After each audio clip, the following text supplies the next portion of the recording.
Hello everyone, good morning সকলকে।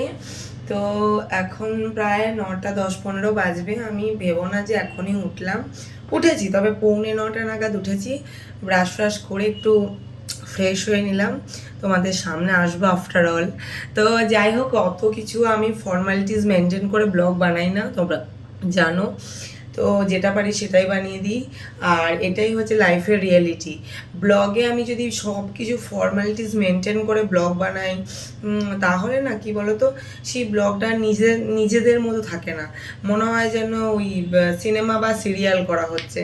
তো যেটা বলার আমার, যে সকালবেলা এই কথাটা আমার ঠাকুমা আমাকে শিখিয়েছিল, আর কথাটা আজকে আমার সবসময় মনে পড়ছে। কারণ আমি তোমাদেরকে বললাম যে সকালে আমি ছেলেকে স্কুলেও পাঠাইনি, তাহলে তোমরা ভাবছো এত দেরি করে রিয়া কেন ঘুম থেকে উঠেছে।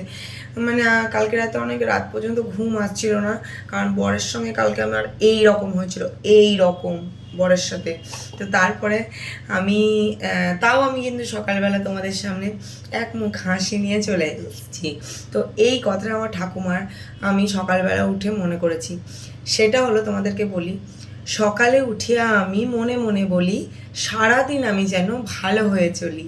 এই কথাটা আমার ঠাকুমা রোজ আমরা ঘুম থেকে উঠলে ছোটোবেলায় বলতো। তো এই কথাটা আমার মাথার মধ্যে গেঁথে গেছে। তো সারাদিন আমার ব্লগে তোমরা থাকো, আমি এখন চা বসাতে যাচ্ছি।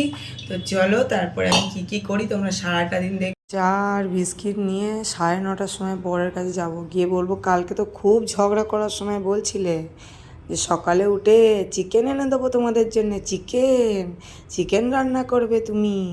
তাহলে এইবারে আজকে তো আমি একা বাড়িতে, এবার আমি আর আমার ছেলে চিকেনটা খাবো, রাতে তো তোমরাও সবাই খাবে, রাত্রেবেলা সবাই বাড়ি চলে আসবে। তো এই জন্য চাটা দিয়ে বলি গা কথাটা। দাঁড়াও, এইবারে আমার সুযোগ। আমি উঠেছি, এই দরজা খুলে ঢুকলাম, চলো দেখা যাক।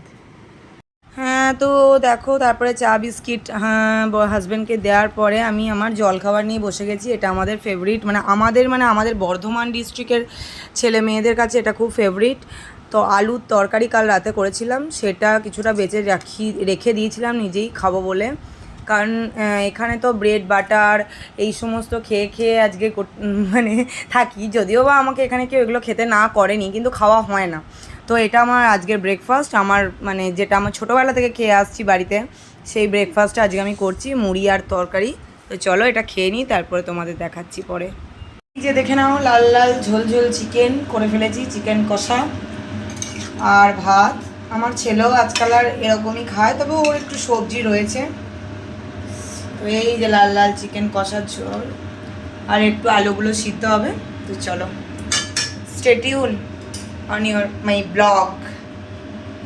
তো হ্যালো এভরিওয়ান, এখন প্রায় বাজতে চললো রাত্রি 8:30। তো তোমাদেরকে আমি লাস্ট দেখিয়েছিলাম যে চিকেন যখন করছিলাম, তারপরে চিকেন করার পরে আমার হালাত টাইট হয়ে গেছিলো। তারপরে আমি রান্না বান্না সব কাজকর্ম সেরে খেয়ে দিয়ে পুরো একটু ঘুমিয়ে গেছিলাম। আর এখন বিকেলবেলা বিকেল না, ঠিক সন্ধেবেলা এখন গিয়ে একটু পার্লার গেছিলাম। পার্লারে গিয়ে তোমরা নিশ্চয়ই একটু চেঞ্জেস লক্ষ্য করছো। এতদিন প্রায় 2 মাস আমি পার্লারে যাইনি। সেই তোমরা তোমার আগের ব্লগ দেখলে বুঝবে যে আমি দার্জিলিং যাওয়ার আগে পার্লার গেছিলাম, তখন আইব্রোজ করেছিলাম, ফোরের আইব্রোজগুলো করেছিলাম, যেটা আমি প্রত্যেক মান্থে করি না। তো ভাবছি যে কালকে একটু যাবো বা বেরোবো, সেই কারণে এক জায়গায় পুজো দিতে যাব। তো সেই কারণে আমি আইব্রোজটা করে এলাম। তো তোমরা বলো, আমি এখানেই ব্লগটা এন্ড করছি, যে আমাকে কেমন লাগছে। বেশ মাস 2-3 পর করলে খুব রিফ্রেশ লাগে নিজেকে। তো এই ব্লগটা এখানেই এন্ড করলাম। তো এই জাস্ট পার্লার থেকে আসার পর তোমাদের সাথেই শেয়ার করলাম। কেমন লাগছে প্লিজ বলো। এরা খুব ভালো করে ট্রিটমেন্টটা। তো বাই, টাটা।